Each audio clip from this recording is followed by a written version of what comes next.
was a challenge to try and capture something as iconic as Alcatraz.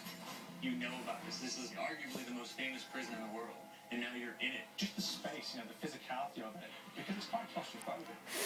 When modern-day prisons are designed, they really consider not intimidating people or making the spaces, as least stressful as possible. Well, Alcatraz didn't suffer from those restrictions.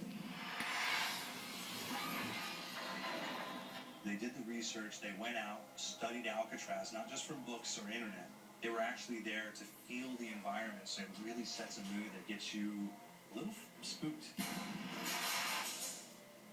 Well, we kind of started with the base layout of Alcatraz. The entire island we ended up roughing out in kind of a white box form, and then figuring out what play spaces we wanted to use out of that, what would be the most interesting areas to play in, and the connections between spaces, and spaces that the public doesn't necessarily get to go into.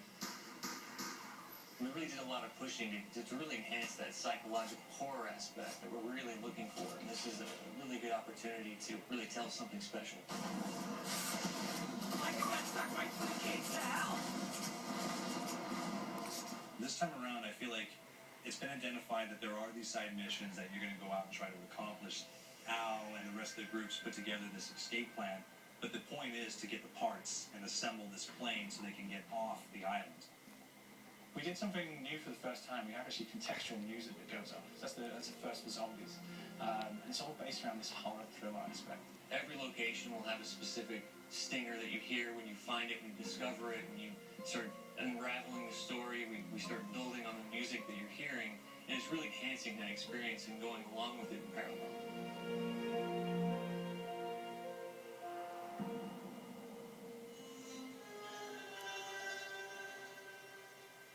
Because we wanted to embrace this kind of horror thriller element, we wanted character actors, guys who could really embody someone and then convey emotion. So that's why we went for guys like Ray Liotta, getting in that kind of guy. We wanted the frantic nature. So he plays a character called Billy Handsome, who's this kind of psychopath who would be employed by the mob to kill people in interesting ways. Chaz Palminteri, he plays a guy called Sal DeLuca, an old mob boss. Michael Madsen playing Finn O'Leary. He's kind of worked himself from the floor, from the streets, got his hands dirty and the blood in the guts a couple of times. And then we had Joe Pantoliano, and he plays Arthur Arlington, who's nicknamed the Weasel. Those guys, they bring a quality and a subtlety and timing that you can't really identify or try to recreate. Bring it on! Dirtbags! You start off in the afterlife mode, and that's just going to be what's going on. You're going to try to solve the mystery from the second you start.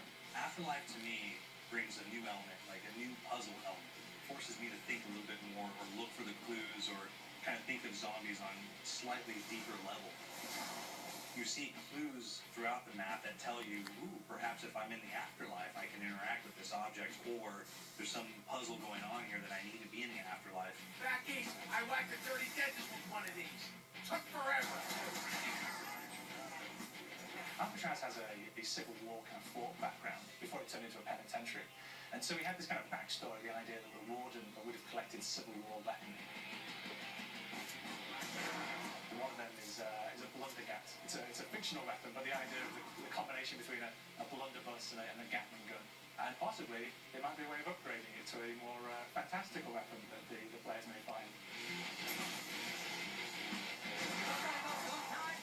You just went now.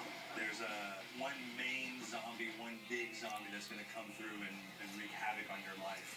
He'll lock down the perk machine, he'll close down the box, so you have to pay to get that open again. So you don't want him to interfere with your process. Now's a good time to pick a fight. So it's a fun challenge. It keeps things moving forward. In terms of perks, we have a new perk called Electric Cherry. When you reload, it gives a shock around, which scales over time. Who's asking for his big ball? There's so much to experience in this map.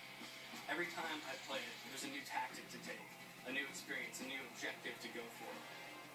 But there's also this layer of things that we aren't exactly exposing to the players right off the bat, and will need to be discovered.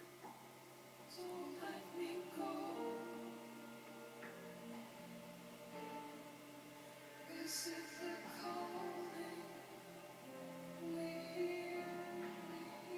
We've got the undead in there, we've got these historical elements, and these fantastic actors all seem to be at peace with each other in this kind of same world. So It's magical, and our team was incredibly excited by it. Is it the